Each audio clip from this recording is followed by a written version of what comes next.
Welcome to focus. Tamil star Vijay political entry ఖాయమైందా? Fans తో వరుస సమావేశాలు ఏం చెబుతున్నాయి? విజయ్ వెనుక ఏదైనా పార్టీ ఉందా?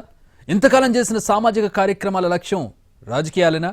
అనేక మంది నటులను చూసిన తమిళ పాలిటిక్స్ లో విజయ్ స్థానం ఎక్కడుండబోతోంది? స్పెషల్ ఫోకస్ చూద్దాం. నిన్నటిదాకా రజనీకాంత్ వచ్చేస్తున్నాడని హంగామా చేశారు. ఇవాళ రేపు ఎంట్రీ ఖాయమన్నారు. ఆయన వెనక్కు తగ్గగానే దళపతి విజయ్ పేరు వినిపిస్తోంది. వచ్చే లోక్సభ ఎన్నికల్లో విజయ్ పోటీ చేస్తారని, శాసనసభ ఎన్నికల్లో దుమ్ము రేపుతారని ఫ్యాన్స్ చెప్పుకుంటున్నారు. విజయ్ ఎంట్రీ ఖాయమేనా? పార్టీ ప్రకటనే మిగిలిందా? హీరో విజయ్ తమిళ పాలిటిక్స్ లో సక్సెస్ అయ్యే అవకాశాలున్నాయా? తమిళ పాలిటిక్స్ లో మరో హీరో ఎంట్రీ. రాజకీయ రంగ ప్రవేశానికి విజయ్ సిద్ధం. ఫ్యాన్స్ తో వరుస సమావేశాల్లో విజయ్ బిజీ. ఒకప్పుడు ఎంజీఆర్, ఆ తర్వాత జయలలిత, కొన్నేళ్ల క్రితం విజయకాంత్, ఆ తర్వాత కమల్ హాసన్. ఇలా తమిళ రాజకీయాలకు, సినిమా ఇండస్ట్రీకి చాలా సంబంధం ఉంది. ఒకరిద్దరు కాదు, అనేక మంది నటులు, రచయితలు తమిళ రాజకీయాల్లో కీలక పాత్ర పోషించారు. సీఎం పదవి కూడా చేపట్టారు. ఇప్పుడు మరో స్టార్ హీరో తమిళ రాజకీయాల్లో ఎంట్రీకి రంగం సిద్ధం చేసుకుంటున్నారు. తమిళ ఇండస్ట్రీలో స్టార్ హీరో ఇళయ దళపతి విజయ్ జోసెఫ్. అగ్ర హీరోగా ఎదిగిన విజయ్ దళపతి ఇప్పుడు తమిళనాట పెద్ద చర్చగా మారాడు. ఇప్పటికే ఆయన సినిమాల పరంగా ఎవ్వరికీ అందనంత ఎత్తులో ఉన్నాడు. సినిమాల పరంగా ఎవర్ గ్రీన్ అనిపించుకున్న విజయ్ దళపతి అభిమాన సంఘాలతో తరచూ మీటింగ్లు పెడుతూ అనేక కార్యక్రమాలతో వారికి చేరువుగా ఉంటాడు. విజయ్ పలు సామాజిక సేవా కార్యక్రమాల్లో చురుకుగా పాల్గొంటాడు. ప్రతిభ కనబర్చిన 10th +1 +2 విద్యార్థులకు ప్రోత్సాహకాలను కూడా అందిస్తున్నాడు. విజయ్ రాజకీయ ప్రవేశం వార్తలు ఇప్పటివి కావు, చాలా కాలంగా వినిపిస్తూనే ఉన్నాయి. ఇప్పుడు దానికి ముహూర్తం దగ్గర పడిందని అంటున్నారు. ఏ క్షణంలో అయినా సరే రాజకీయ పార్టీని ప్రకటించే అవకాశాలున్నాయంటున్నారు. రానున్న లోక్సభ ఎన్నికలే టార్గెట్ గా విజయ్ పార్టీని పెట్టబోతున్నారని సమాచారం. ఇప్పటికే ఈ వ్యవహారంపై చెన్నైలోని అభిమానులతో దళపతి చర్చించారని తెలుస్తోంది. చెన్నై, కోవై, తిరుచి, మదురై సహా అన్ని జిల్లాల నుంచి దాదాపు 150 మంది ప్రతినిధులు ఈ సమావేశానికి హాజరయ్యారు. ప్రస్తుతం గోడ్ చిత్రంలో నటిస్తున్న విజయ్ ఈ సినిమా షూటింగ్ మరో నెల రోజుల్లో పూర్తి కాగానే కొత్త పార్టీ ఏర్పాటుపై ఫోకస్ పెట్టనున్నారని సమాచారం. తమిళనాట సినీ, రాజకీయ రంగానికి అవినాభావ సంబంధమున్న నేపథ్యంలో విజయ్ కొత్త పార్టీ వ్యవహారం చర్చనీయాంశంగా మారింది. ఈ మధ్యే అభిమాన సంఘాలతో నిర్వహించిన సమావేశాల్లో తన పార్టీ పేరును కూడా ఫిక్స్ చేసినట్లు తెలుస్తోంది. పార్టీకి సంబంధించిన పనులు చకచక జరిగిపోతున్నాయని తెలుస్తోంది. ఇప్పటి వరకు విజయ్ దానిపై అధికారికంగా ప్రకటన చేయలేదు. కానీ తాజాగా ఆయన అభిమానులతో సమావేశం కావడం సంచలనం రేపుతోంది. రాజకీయాల్లోకి రావాలనే ఉద్దేశంతోనే ఆయన ఇలా వరుసగా అభిమానులతో భేటీ అవుతున్నారని అంటున్నారు. విజయ్ మక్కల్ ఇయక్కం, ఇదే విజయ్ అభిమాన సంఘం. ఈ సంఘంతో జరుపుతున్న సమావేశాల్లో పార్టీకి సంబంధించిన విషయాలు, పార్టీ పేరు, ఎన్నికల్లో పోటీపై అన్ని విషయాలను ఆయన చర్చిస్తున్నారు. తాజా సమావేశంలో పార్టీ పేరు, జెండా, అజెండా ఇలా అనేక విషయాల్లో క్లారిటీకొచ్చారట. తమిళ ద్రవిడ సెంటిమెంట్ కలిసి ఎజెండాతో రాజకీయ రంగప్రవేశం చేయబోతున్నట్టు తెలుస్తోంది. దీంతో ఒక్కసారిగా తమిళ రాజకీయాల్లో నటుడు విజయ్ ట్రెండింగ్ గా మారారు. పార్టీ పేరుపై దృష్టి పెట్టిన విజయ్ తన పార్టీకి మక్కల్ అంటే ప్రజలు, తమిళగం అంటే తమిళనాడు, మున్నేట్రం అంటే అభివృద్ధి, కళగం అంటే పార్టీ, ఈ పదాలు కలిసేలా పార్టీ పేరు వార్తల్లో ఉంది. ఈ పదాలు కలిసేలా తమిళగ మున్నేట్ర కళగం పేరును ఫైనల్ చేస్తారనే వార్తలు వినిపిస్తున్నాయి. ఇదే పేరు తాజాగా ఎన్నికల సంఘంలో కూడా నమోదు చేసినట్లు వార్తలు వినిపిస్తున్నాయి. అయితే దీనిపై విజయ్ కానీ, ఆయన అభిమాన సంఘం కానీ ఇంకా స్పష్టత ఇవ్వలేదు. వచ్చే లోక్సభ ఎన్నికలకు అరంగేట్రం చేసి ఆ తర్వాత వచ్చే అసెంబ్లీ ఎన్నికల్లో సత్తా చాటాలనే నిశ్చయానికి వచ్చినట్లు సమాచారం. విజయ్కి ఈ స్థాయి స్టార్డమ్ రావడం వెనుక టాలీవుడ్ సినిమాల ప్రభావం కూడా ఎక్కువగానే ఉంది. విజయ్ కెరియర్లో పోకిరి, గిల్లి, బద్రి, ఆది, వేలాయుధం, యూత్ సినిమాలు ముఖ్యమైనవి. కెరియర్ను మలుపు తిప్పాయి కూడా. ఇవన్నీ తెలుగు సినిమాలే కావడం విశేషం. తమిళ రాజకీయాలకు, అక్కడి సినిమా పరిశ్రమకి మధ్య ఉన్న అనుబంధం ఈనాటిది కాదు. 5 దశాబ్దాల నుంచి తమిళనాడులో రాజాధికారాన్ని చెలాయిస్తోంది సినిమా వాళ్లు స్థాపించిన పార్టీలే. అందుకే ఇప్పుడు విజయ్ ఎంట్రీ ఇస్తాడనే వార్తలు తమిళనాట హాట్ టాపిక్ గా మారుతున్నాయి. కొన్నాళ్ల క్రితం వరకు రజనీకాంత్ రాజకీయాల్లోకొస్తాడు, వచ్చేస్తున్నాడు అనే వార్తలొచ్చేవి. రజనీకాంత్ పాలిటిక్స్ లోకి రారనేది స్పష్టమైన విషయం.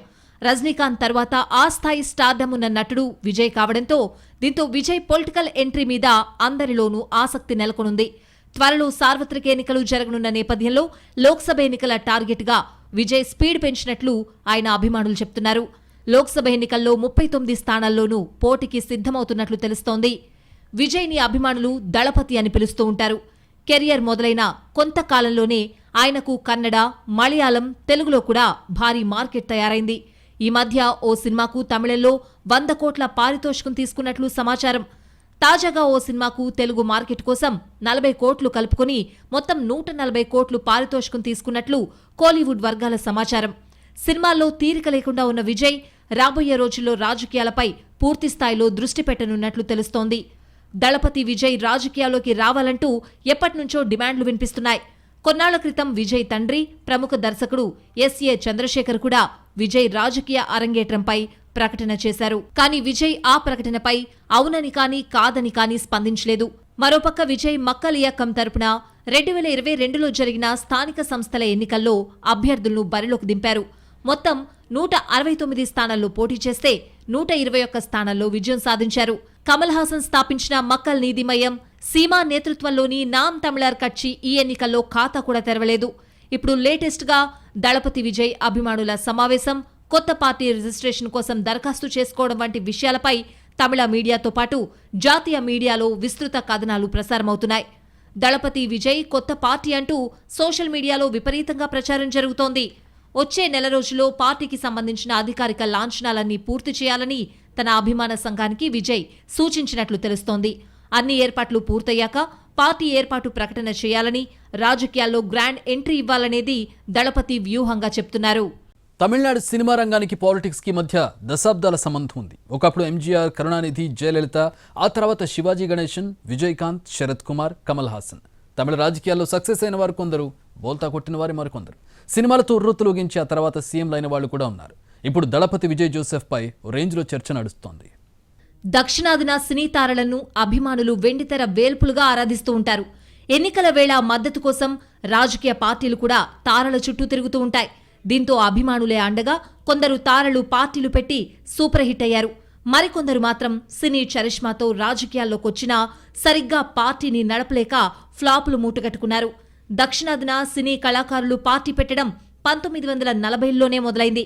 మరీ ముఖ్యంగా తమిళనాట సినిమా రాజకీయాలకు విడదీయలేనంత సంబంధం పెరిగింది. సినిమా హీరోలు సొంత పార్టీలు స్థాపించడం కామన్ గా మారితే పార్టీలు పెట్టడమే కాదు, సక్సెస్ అయి సీఎంలు కూడా అయిన వాళ్లున్నారు. నాటి అన్నాదురై నుంచి నేటి కమల్ హాసన్ వరకు చాలా మంది కళాకారులు వెండితెర నుంచి రాజకీయాల్లోకి వచ్చిన వారే. డీఎంకేలో వారసత్వ పోరు మొదలైన తరువాత ఎంజీఆర్ గా పిలుచుకునే ఎంజీ రామచంద్రన్ 1972 అక్టోబర్ 17న ఆల్ ఇండియా అన్నా డీఎంకేని స్థాపించారు. ఎంజీ రామచంద్రన్ కు సినీ నటుడిగా అభిమాన బలం చాలా ఉండేది. మొదట 11 మంది ఎమ్మెల్యేలతో మొదలైన ఆయన ప్రస్థానం 1977లో ప్రభుత్వాన్ని ఏర్పరిచి 10 ఏళ్ల సుదీర్ఘ కాలం ఆయన ముఖ్యమంత్రిగా కొనసాగారు. ఆయన మృతి తర్వాత ఆ పార్టీలో కూడా విభేదాలు తలెత్తాయి. ఇటు డీఎంకే పార్టీకి, ఆ పార్టీ పత్రికకు ఆయన మరణించే వరకు అధ్యక్షుడిగా, పత్రిక సంపాదకుడిగా కరుణానిధి ఉన్నారు. తమిళ రాజకీయాల్లో అపర మేధావిగా, చాణక్యుడిగా పేరు తెచ్చుకున్నారు. అన్నాదురై స్థాపించిన డీఎంకేని చివరి వరకు నడిపించిన కరుణానిధి తన పార్టీ సిద్ధాంతాలను సినిమాల ద్వారా ప్రజల్లోకి తీసుకువెళ్లారు. ఆయన రచనలు, మాటలు ప్రతి ఒక్కరిని ఉత్తేజానికి గురిచేశాయి. ఆయన కథలు, రచన, మాటలు బుల్లెట్లలా ప్రేక్షకుల గుండెల్లోకి దూసుకువెళ్లేవి.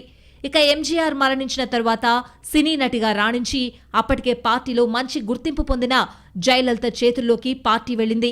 1989 నుంచి 2016లో చనిపోయే వరకు ఆమె పార్టీని నడిపించారు. తమిళనాట ఏఐడీఎంకే అత్యధికంగా 7 సార్లు అధికారంలోకి వచ్చింది. సినీ నటిగా ప్రేక్షకుల అభిమానాన్ని సాధించి ఆ తర్వాత తమిళ రాజకీయాలను కంటి చూపుతో శాసించారు జయలలిత. తమిళనాడులో మరో సినీ నటుడు శివాజీ గణేశన్ కూడా రాజకీయాల్లో తన అదృష్టాన్ని పరీక్షించుకున్నారు. వివిధ రాజకీయ పార్టీలతో ఆయనకు సుదీర్ఘ అనుబంధం ఉంది. ఆయన తన మొదటి సినిమాల్లోనే డీఎంకే భావజాలాన్ని ప్రచారం చేశారు. తరువాత కాలంలో డీఎంకే నుంచి తప్పుకుని తమిళగా మున్నేట్ర మున్ననై పేరుతో సొంతంగా పార్టీ పెట్టారు. 1989 ఎన్నికల్లో ఆయన పార్టీ దారుణ ఓటమి చవిచూసింది. శివాజీ గణేశన్ కూడా తిరువాయిర్ స్థానం నుంచి పోటీ చేసి ఓడిపోయారు. ఆ తర్వాత తన పార్టీని రద్దు చేస్తున్నట్లు ప్రకటించి కార్యకర్తలను జనతాదళ్లో చేరాలని సూచించారు. మరో తమిళ సినీ నటుడు విజయకాంత్ కూడా 2005లో దేశీయ మురుపోర్కు ద్రవిడ కళగం పేరుతో పార్టీ పెట్టారు. 2006 ఎన్నికల్లో రాష్ట్రంలోని 234 స్థానాల్లోనూ అభ్యర్థులను నిలబెట్టారు. కానీ కేవలం ఆయన ఒక్కరు మాత్రమే గెలుపొందారు. 2011 అసెంబ్లీ ఎన్నికల్లో ఆయన అన్నా డీఎంకేతో కలిసి పోటీ చేశారు. అప్పుడు 29 సీట్లలో గెలుపొందారు. అయితే 2014 ఎన్నికల్లో 104 స్థానాల్లో పోటీ చేసి ఒక్క సీటు కూడా గెలవలేకపోయింది. తమిళ రాజకీయాల్లో మెరుపులా మెరిసిన విజయకాంత్ క్రమంగా తన ప్రాభవాన్ని కోల్పోయారు. ఈ మధ్యనే ఆయన కన్నుమూశారు. తమిళ నటుడు కార్తీక్ 2006లో ఆల్ ఇండియా ఫార్వర్డ్ బ్లాక్ పార్టీలో చేరి రాష్ట్ర సెక్రటరీగా బాధ్యతలు నిర్వహించారు. 2009లో ఆల్ ఇండియా నాదుల మక్కల్ కక్షి పేరుతో పార్టీ పెట్టారు. అదే ఏడాది లోక్సభ ఎన్నికల్లో విరుధునగర్ నుంచి పోటీ చేసి ఓడిపోయారు. అయితే జయలలిత మరణానంతరం మరో రాజకీయ దిగ్గజం కరుణానిధి కూడా మరణించడంతో తమిళనాడులో ఒక్కసారిగా రాజకీయ శూన్యత ఏర్పడింది. సరిగ్గా అలాంటి సమయంలోనే కమల్ హాసన్ మక్కల్ నిధి మయం అంటే ప్రజా న్యాయ కేంద్రం అనే పార్టీని స్థాపించారు. ఇక సూపర్ స్టార్ రజనీకాంత్ తన కొత్త పార్టీ ప్రారంభమవుతుందని కూడా అదే సమయంలోనే ప్రకటించారు. కానీ రజనీకాంత్ రావట్లేదని క్లారిటీ ఇచ్చేశారు. తన ఆరోగ్యానికి పాలిటిక్స్ కి సరిపడదని తేల్చేశారు. దీంతో రజనీ మక్కల్ మండలం పార్టీని రద్దు చేసుకున్నట్లే అయింది.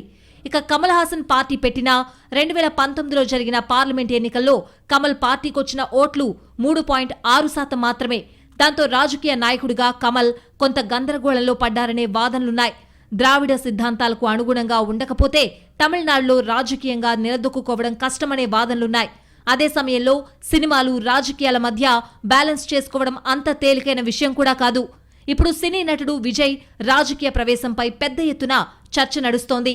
ఇటీవల కాలంలో తన చిత్రాల్లో రాజకీయంగా చర్చకు తావిచ్చే డైలాగులు కూడా వినిపిస్తున్నాయి. 2026 అసెంబ్లీ ఎన్నికలే ఆయన లక్ష్యమంటున్నారు. అభిమానులతో జిల్లాల వారీగా సమీక్షలు సమావేశాలతో బిజీగానే గడుపుతున్నారు విజయ్. స్టార్డమ్ ఎంట్రీ పాస్ మాత్రమే. అంతకు మించి రాణించాలంటే చాలా సత్తా ఉండాలి. 10 మందికి పైగా స్టార్లు తమిళ పాలిటిక్స్లోకి ఎంట్రీ ఇస్తే అందులో రాణించింది 3 మాత్రమే. మిగిలిన వాళ్ళు పొలిటికల్ డయాస్ పై గెస్టులుగానే మిగిలిపోయారు. ఇప్పుడు విజయ్కున్న మాస్ ఇమేజ్ సామాన్యమైంది కాదు. అదే సమయంలో ఈ అభిమానమంతా ఓట్లుగా మారడం కూడా అంత తేలిక కాదు. ఇప్పుడు తమిళ రాజకీయాల్లో విజయ్ హాట్ టాపిక్. రాజకీయాల్లోకి రావడం ఖాయమా లేక రజనీకాంత్లా ఊరించి వెనక్కు తగ్గుతాడా అనే సందేహాలున్నా ఆయన చుట్టూ కనిపిస్తున్న సందడిని చూస్తే పొలిటికల్ ఎంట్రీ ఖాయమనిపిస్తోంది. నిజానికి సినిమాలతో పాటు సామాజిక సేవా కార్యక్రమాల్లోనూ ముందుండే దళపతి విజయ్ రాజకీయాల్లోకి రావాలంటూ ఎప్పటినుంచో డిమాండ్లు వినిపిస్తున్నాయి. ఇప్పుడు ఆయన రాజకీయాల్లోకొచ్చే విషయంపై ఒక స్పష్టత వచ్చిందని సమాచారం. మరో నెల రోజుల్లో కొత్త పార్టీ విషయమై ప్రకటించనున్నట్లు ప్రచారం జరుగుతోంది. ఇప్పటికే పార్టీ పేరును రిజిస్టర్ చేసినట్లు రాజకీయ వర్గాల్లో చర్చనీయాంశంగా మారింది. మరోపక్క లోక్సభ ఎన్నికల్లో విజయ్ పోటీ చేసేందుకు సిద్ధమవుతున్నారని, విజయ్ వెనుక బీజేపీ ఉందని కూడా టాక్ ఉంది. తమిళనాడు ప్రజలు బీజేపీని ఆదరించడం లేదు. గతంలో ఏఐడీఎంకే మద్దతునివ్వగా ఇప్పుడు దూరమైంది. ఈ నేపథ్యంలో విజయ్ ద్వారా తమిళ రాజకీయాల్లో చక్రం తిప్పేందుకు బీజేపీ భారీ ప్రణాళిక రచించినట్లు చర్చ నడుస్తోంది. విజయ్ ప్రస్తుతం తన చేతిలో ఉన్న సినిమాలను కూడా త్వరగా కంప్లీట్ చేసుకోవాలని చూస్తున్నాడట.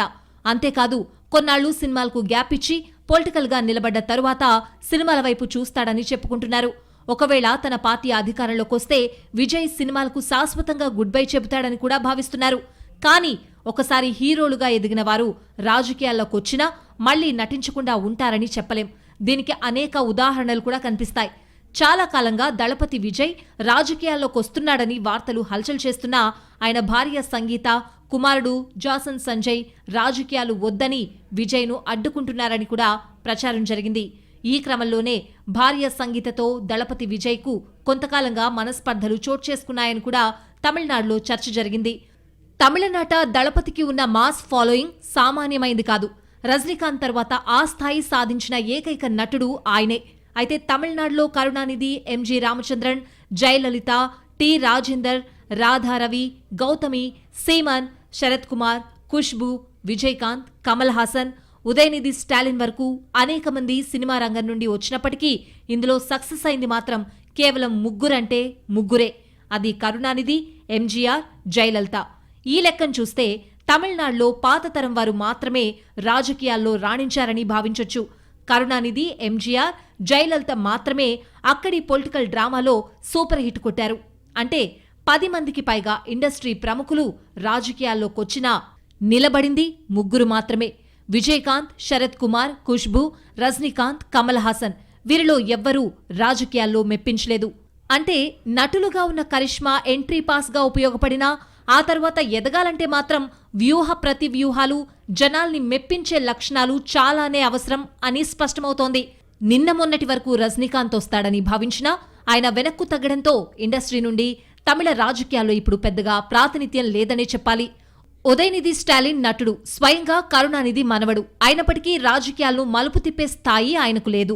ఇటు రజనీ స్థాయి ఇమేజ్ ఉన్నా కమల్ హాసన్ సాధించింది స్వల్పమే. అంటే ఇటీవలి కాలంలో కొత్త పార్టీలు పెట్టినా పెడతామని ప్రకటించిన హీరోలెవరూ సక్సెస్ కాలేకపోయారని అర్థం చేసుకోవచ్చు. విజయకాంత్ పార్టీ కొన్ని అసెంబ్లీ స్థానాల్లో గెలిచి సభలో అడుగు పెట్టింది, కానీ కమల్ హాసన్ పార్టీ ఊసే లేకుండా పోయింది. ఇప్పుడు విజయ్ మక్కల ఇయక్కం పేరిటే కొత్త పార్టీ ప్రకటిస్తారా? వేరే పేరేమైనా పెడతారా? విజయ్ ఎంట్రీతో తమిళ రాజకీయాల్లో ఎలాంటి మార్పులొస్తాయి? ఆయన ఎంతవరకు నిలబడతారనే చర్చ పెద్ద ఎత్తున జరుగుతోంది.